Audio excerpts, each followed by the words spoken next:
Hello students. आप हमने आज तक जो किया है वो प्रोडक्शन फंक्शन तक कर लिया है। उसके बाद इकोनॉमिक्स का बहुत इंपॉर्टेंट टॉपिक है कॉस्ट, लागत। इसके बारे में आज पढ़ेंगे। लागत क्या होती है? जो भी एक फर्म का डिसीजन होता है प्रॉफिट को मैक्सिमाइज करने का, वो उनकी लागत पर निर्भर करता है और रेवेन्यू पर निर्भर करता है। क्योंकि रेवेन्यू में से हम जो है कॉस्ट को माइनस करते हैं, तभी हमारे पास क्या आता है, उसका सरप्लस या प्रॉफिट आता है। जब भी हम किसी वस्तु को बनाते हैं तो उस फर्म को कोई ना कोई जो भी है लागत खर्च करनी पड़ती है। वो फैक्टर्स पे भी हो सकती है और नॉन फैक्टर्स पे भी हो सकती है।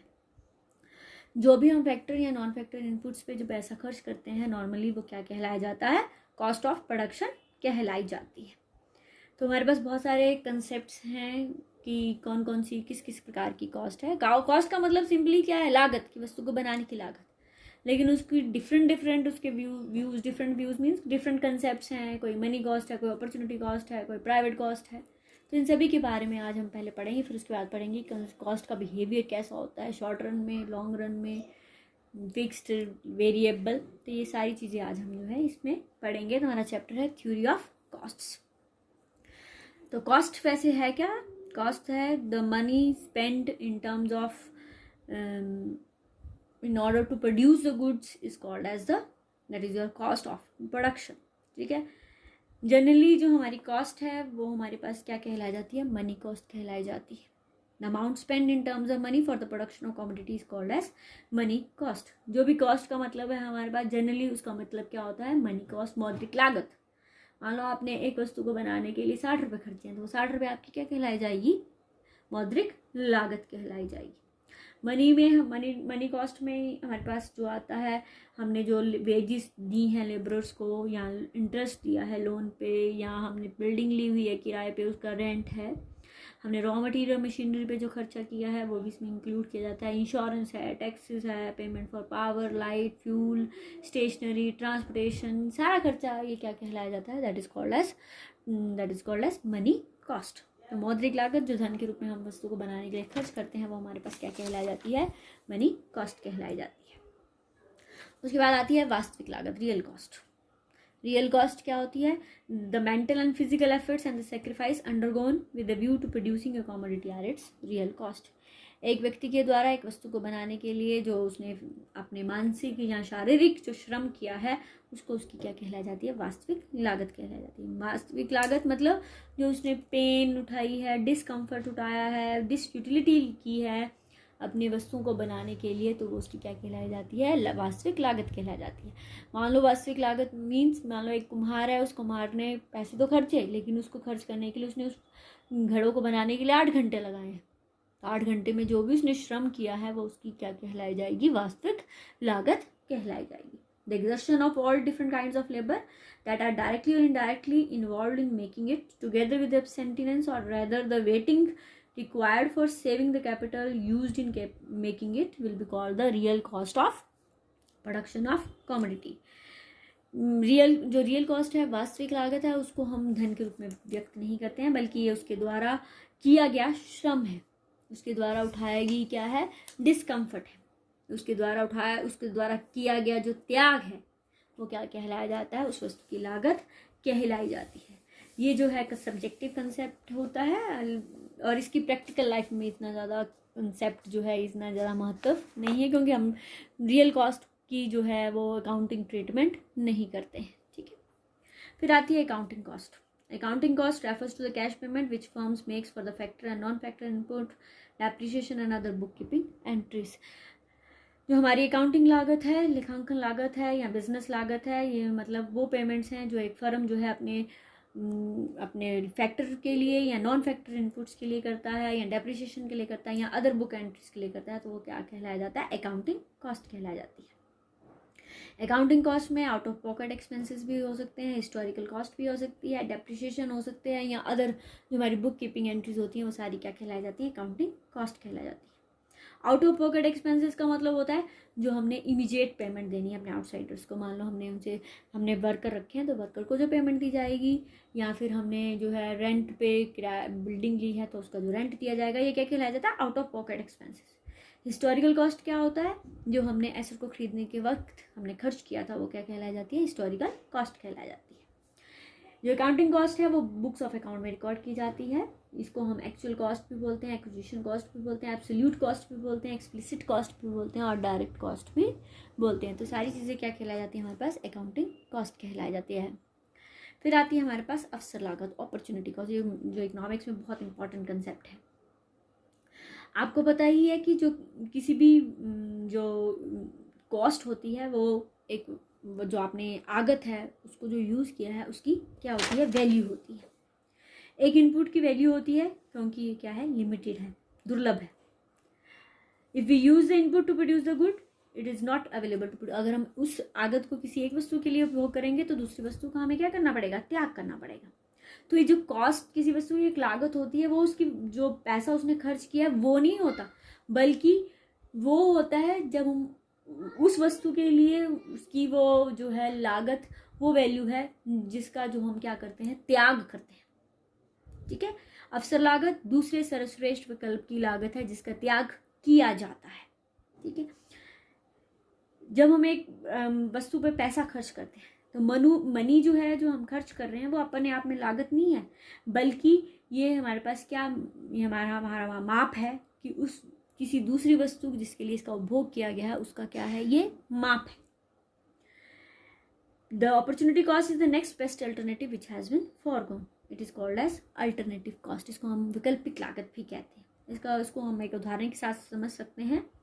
मान लो एक फार्मर है, वो अपने खेत पे वीट भी उगा सकता है और चना भी उगा सकता है।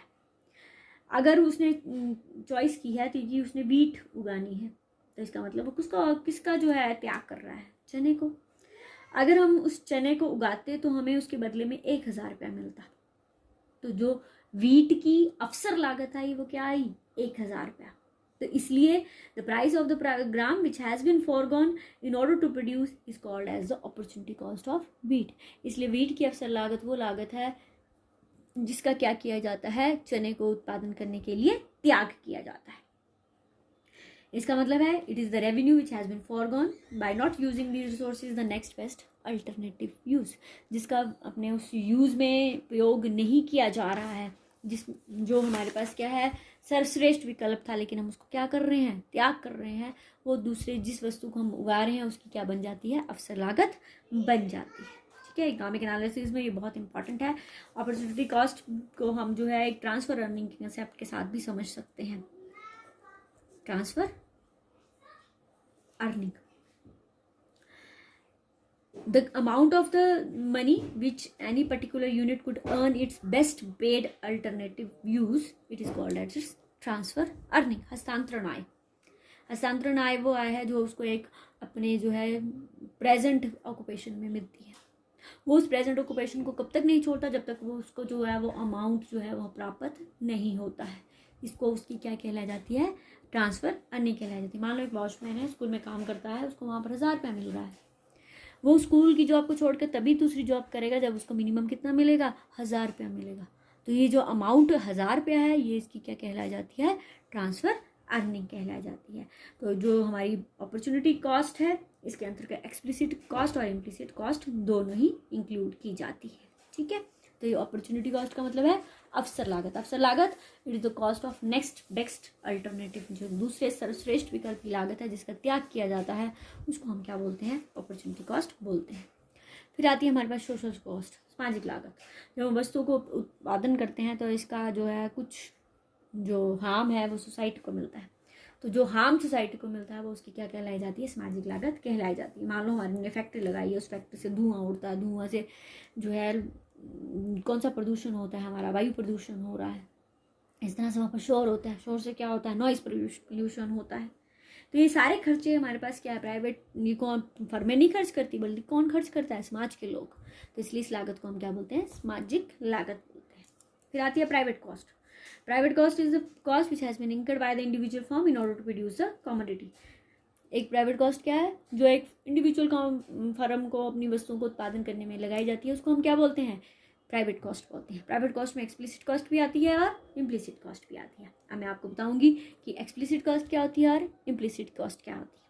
एक्सप्लिसिट कॉस्ट जो है आपको पता ही है, हम बहुत सारी आगतें बाहर से लेते हैं, आउटसाइडर से लेते हैं। तो जो हम उन फैक्टर्स ऑफ प्रोडक्शन के जो मालिक हैं उनको जो हम पैसा दे रहे हैं वो उसकी क्या कहलाई जाती है, इम्प्लिसिट कॉस्ट कहलाई जाती है, यानी कि आउटसाइडर की पेमेंट्स है। हमने जो जिससे हमने लैंड लिया उसको हमने क्या दिया, रेंट दिया है। वेज जो हमारे पास वर्कर हैं उसको हमने वेजेस दी हैं। जो हमने लोन लिया है उस पर हमें इंटरेस्ट दे रहे हैं। अगर हमने मैनेजर की सर्विसेज ली हैं तो उसको हम सैलरी दे रहे हैं। तो सारी टोटल मिलकर हमारे पास क्या कहलाई जाती है, एक्सप्लिसिट कॉस्ट कहलाई जाती है। These are those cash payment which the firms makes to outsider for their services and goods, जो हम दूसरे व्यक्तियों को देते हैं ताकि हम उन वस्तुओं को क्या कर सके, उत्पादन कर सकते हैं। तो ये हमारे पास क्या कहलाई जाती है, एक्सप्लिसिट कॉस्ट कहलाई जाती है। इसको हम एब्सोल्यूट कॉस्ट भी बोलते हैं, आउटली कॉस्ट भी बोलते हैं और एक्चुअल कॉस्ट भी बोलते हैं। फिर आती है हमारे पास निहित लागतें, implicit cost. Implicit cost are the cost of the self owned and self employed resources, जो हमारे अपनी स्वयं जो हमारे रिसोर्सेज हैं उसकी लागत को हम क्या बोलते हैं, इम्प्लिसिट कॉस्ट बोलते हैं। मान लो फर्म जो है इसके अंतर्गत फर्म किसी और को पेमेंट नहीं देती है। मान लो एक फर्म ने अपने लैंड है वो वहीं पर वो क्या करता है, अपनी कृषि कर रहा है, तो अगर वो किसी और को देता तो इसके बदले में उसको क्या मिलती, रेंट मिलता। लेकिन ये रेंट वो नहीं पे कर रहा है तो ये रेंट उसका क्या कहलाया जाएगा, इम्प्लिसिट कॉस्ट कहलाया जाएगा। इसी तरह से एक व्यक्ति है वो अपनी जो है सर्विसेज अपने ही काम में लगा रहा है, किसी दूसरे व्यक्ति के काम में लगाता तो वहाँ उसको सैलरी मिलती, तो उसको क्या मिलती, सैलरी मिलती। तो जब हम इनको टोटल करते हैं तो ये हमारे पास क्या कहलाई जाती है, इम्प्लिसिट कॉस्ट कहलाई जाती है। Implicit cost are the cost of the self employed resources, self owned resources. ठीक है, तो इकोनॉमिक्स में सारी कॉस्ट है जिसका हम जो है यूज़ करते हैं। जनरली जो हम कॉस्ट यूज़ करते हैं वो कौन सी कॉस्ट है, हमारे पास मनी कॉस्ट है। ठीक है, उसके बाद नेक्स्ट है हमारे पास थ्योरीज ऑफ कॉस्ट। क्योंकि हमारे पास दो पीरियड्स हैं, शॉर्ट रन है, लॉन्ग रन है, और कुछ इकोनॉमिस्ट हमारे ट्रेडिशनल है और कुछ हमारे मॉडर्न है, तो इसलिए हमने थ्योरी ऑफ कॉस्ट को दो हिस्सों में बांटा हुआ है। एक हमारी ट्रेडिशनल थ्योरी आती है, एक हमारे पास मॉडर्न थ्योरी आती है। जो ट्रेडिशनल थ्योरी वाले हैं वो शॉर्ट रन और लॉन्ग रन में बिलीव करते हैं। तो हमारे पास शॉर्ट रन कॉस्ट होती है और लॉन्ग रन कॉस्ट होती है। पहले हम पढ़ेंगे short run cost. Short run cost जो है निम्नलिखित प्रकार की होती है, कुल लागत, औसत लागत और सीमांत लागत। कुल लागत अगेन डिवाइडेड है हमारे पास बंधी लागतों में और परिवर्तनशील लागतों में। इसी तरह से क्योंकि TCAC से निकाली जाती है इसलिए ये भी हमारे पास दो प्रकार से होती है, average fixed cost and average variable cost, और सीमांत लागत होती है। तो पहले हमारे पास है टोटल कॉस्ट। टोटल कॉस्ट, कुल लागत से क्या अभिप्राय है। Total cost is the cost of all the resources necessary to produce any particular level of output. जो एक वस्तु को बनाने के लिए जो हमें उपयुक्त जो साधन चाहिए उन सभी की लागत को हम क्या बोलते हैं, टोटल कॉस्ट बोलते हैं। क्योंकि शॉर्ट रन में हमारे पास दो प्रकार के साधन होते हैं, कुछ बंधे होते हैं, कुछ वेरिएबल होते हैं, तो इसलिए हमारी जो कॉस्ट ऑफ प्रोडक्शन है वो भी दो हिस्सों में बटी होती है, कुछ फिक्स कॉस्ट होती है और कुछ वेरिएबल कॉस्ट होती है। इसलिए टोटल कॉस्ट किसके बराबर होती है, total fix cost plus total variable cost के बराबर होता है। पहले है हमारे पास total fixed cost. Total fixed cost को हम सप्लीमेंट्री कॉस्ट भी बोलते हैं। तो cost of fixed input is called as the fixed cost. बंधे लागतों की, बंधे साधनों की लागत को हम क्या बोलते हैं, टोटल फिक्स्ड कॉस्ट बोलते हैं। The fixed cost which is equal to the unit of the fixed factors multiplied by its price. ठीक है, जितनी हमारे बंधी लागत है उनकी कीमत है उन दोनों को मल्टीप्लाई करते हैं तो हमारे पास कुल बंधी लागत आ जाती है। फिक्स्ड कॉस्ट वो कॉस्ट होती है जो उत्पादन के चेंज होने पर चेंज नहीं होती। उत्पादन अगर जीरो होगा तब भी ये उतनी रहेगी, उत्पादन अगर मैक्सिमम होगा तब भी ये इतनी रहेगी। इसका उत्पादन के में परिवर्तन होने पर परिवर्तन नहीं होता है।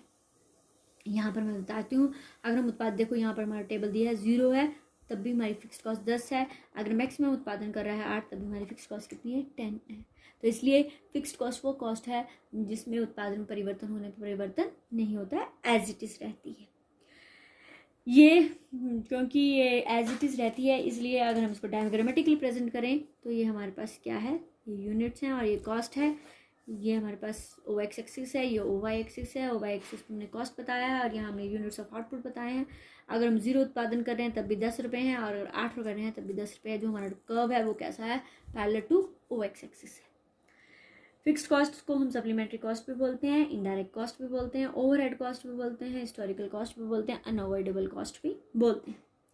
फिक्स्ड कॉस्ट जनरली इसमें इंक्लूड किया जाता है, रेंट है, जो हमारा सैलरी है एडमिनिस्ट्रेटिव स्टाफ की वो आता है, फिक्स कैपिटल पर इंटरेस्ट है, इंश्योरेंस है, प्रॉपर्टी टैक्स है, रिवॉर्ड फॉर एंटरप्रेन्योर सर्विसेज है, डेप्रिसिएशन है, मेंटेनेंस है। ये सारे एक्सपेंसेस किस में आते हैं? टोटल फिक्स्ड कॉस्ट पे। अगर हमने मशीन चला रहे हैं तब भी हमें उस पर टूट फूट लगानी पड़ती है, नहीं चला रहे तब भी हमें टूट फूट लगानी पड़ती है, सैलरी देनी पड़ती है जो हमारा रेगुलर एम्प्लॉई है, ठीक है। तो रेंट देना पड़ता है जिस बिल्डिंग में हम काम कर रहे हैं, चाहे हम उसका उत्पादन कर रहे हैं या फिर नहीं कर रहे हैं। फिर आती है हमारे पास दूसरी total variable cost. Total variable cost को प्राइम कॉस्ट भी बोलते हैं, डायरेक्ट कॉस्ट भी बोलते हैं।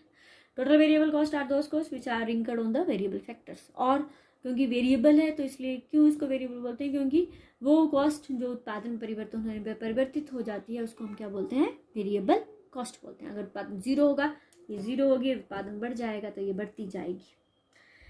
ये उत्पादन के बढ़ने या कम होने पर क्या होती है?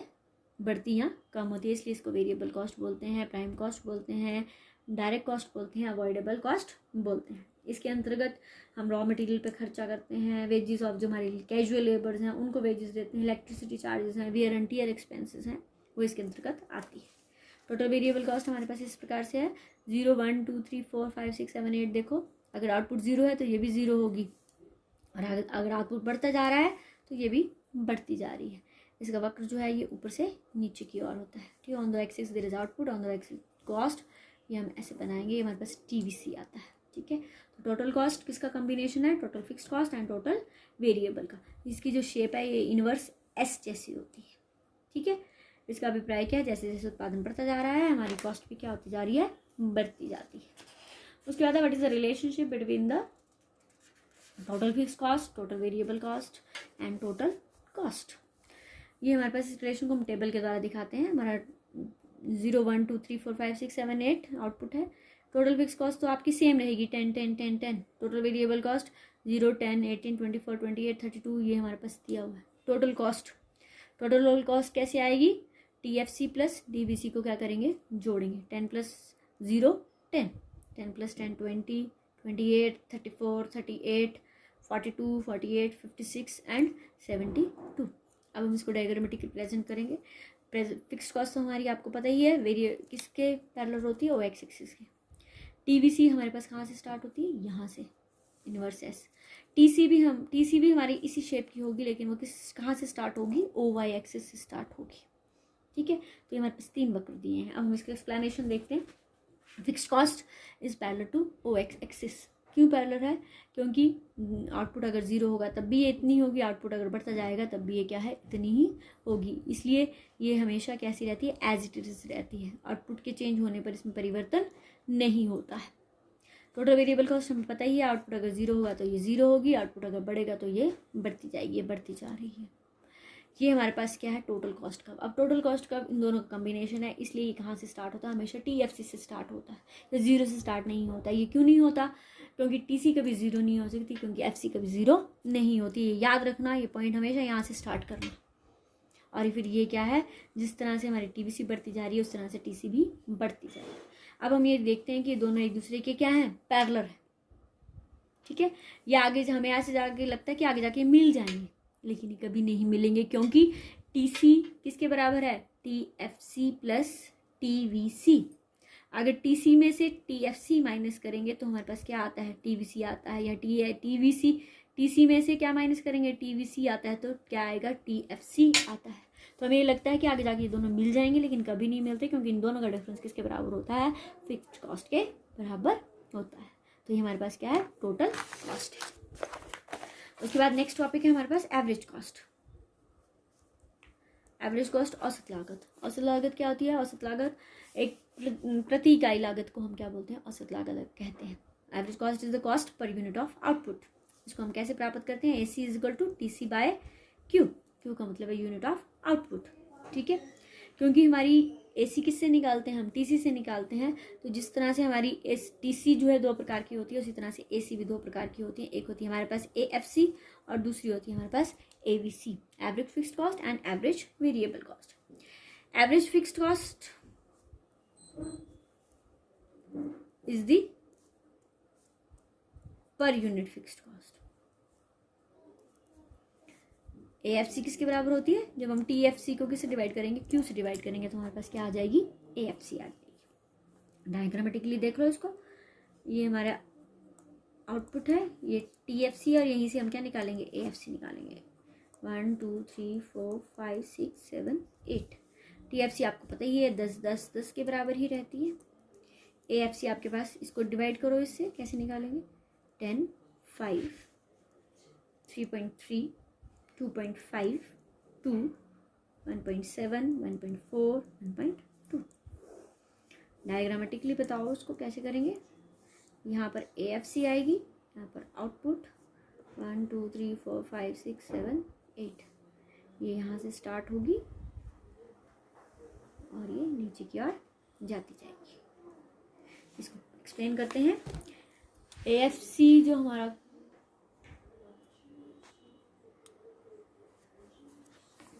AFC कर्व है वो ऊपर से नीचे की ओर आ रहा है, ठीक है। और उसके बाद ये क्या हो जाएगा, यहाँ पर पैरेलल हो जाएगा। ये हमेशा ऊपर से नीचे की ओर आते जा रहा है और ये क्या होती जा रही है, कम होती जा रही है, और हमें ऐसा लगता है कि ये OX एक्सिस को छू लेगी।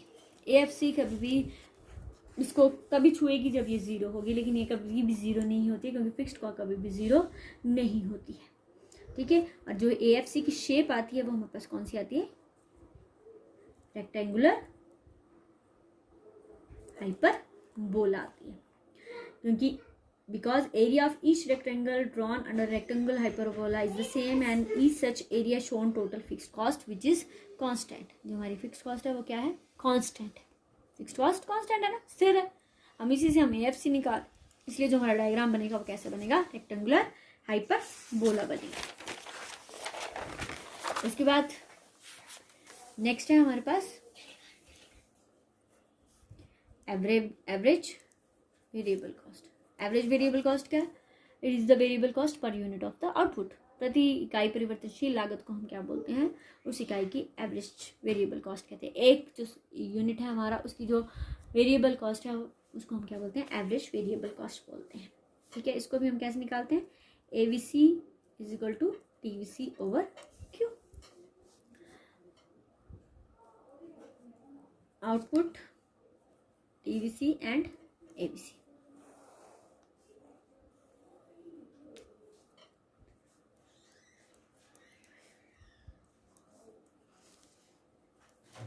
टेन 18 ये हमारे पास थी, हमने निकाली हुई थी। 24 28 32 38 46 62।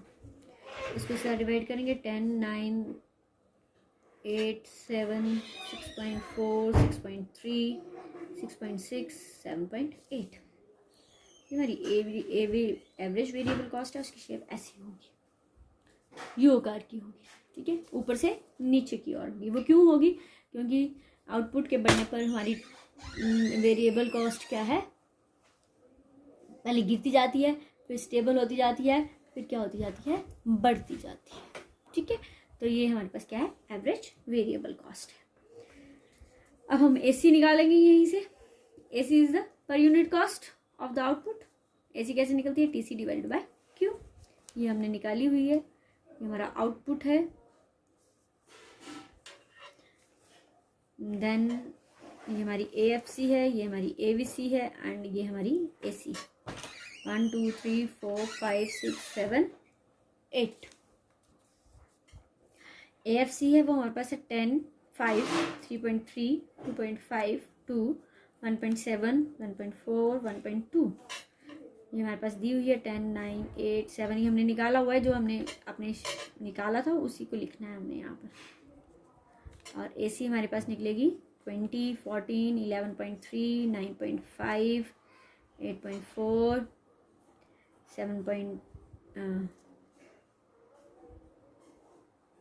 1.7 and 6 8 then 8 then 9।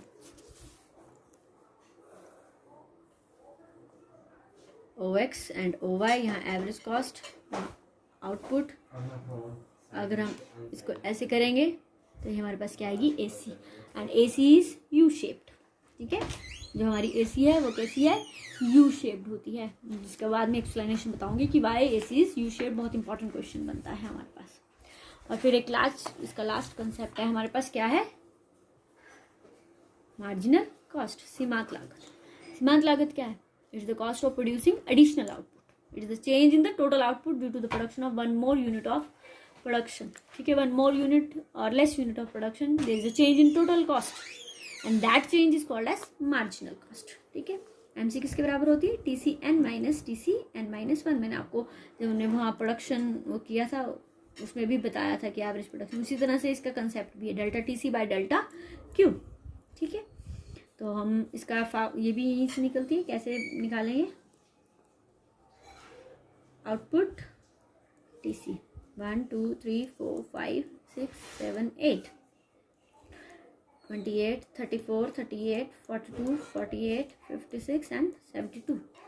AC first की तो AC वैसी होती है क्योंकि इसको नहीं है, AC नहीं, नॉट MC निकाल रहे हैं.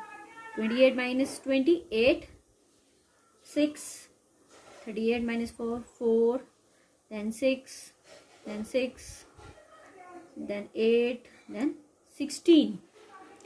डायग्रामेटिकली अगर इसको बताएं, OX OY, there it is MC, there it is output. तो MC की जो हमारी शेप है वो कैसी है? It will be also U shaped. देखो आप यहाँ पर देखो, पहले जैसे जैसे आउटपुट जो है वो बढ़ता जा रहा है, ये क्या होती जा रही है? कम होती जा रही है, डिक्रीज होगी. बिल्कुल यहाँ पर डिक्रीज होगी. फिर इसके बाद क्या होगी? ये स्टेबल होगी. फिर इसके बाद फिर से इसने बढ़ना शुरू किया. इसका मतलब है जैसे जैसे आउटपुट बढ़ता जाता है, पहले ये डिक्रीज होती है, फिर स्टेबल होती है, फिर क्या होती जाती है? इंक्रीज होती जाती है. तो ये हमारा कुछ कंसेप्ट हैं TC, MC and AC. Short run में ये हमारे पास 3 प्रकार की कॉस्ट होती है. कल इससे रिलेटेड जो है और आगे पढ़ेंगे. आज तक आपने ये जो है इतना रिवाइज करना है.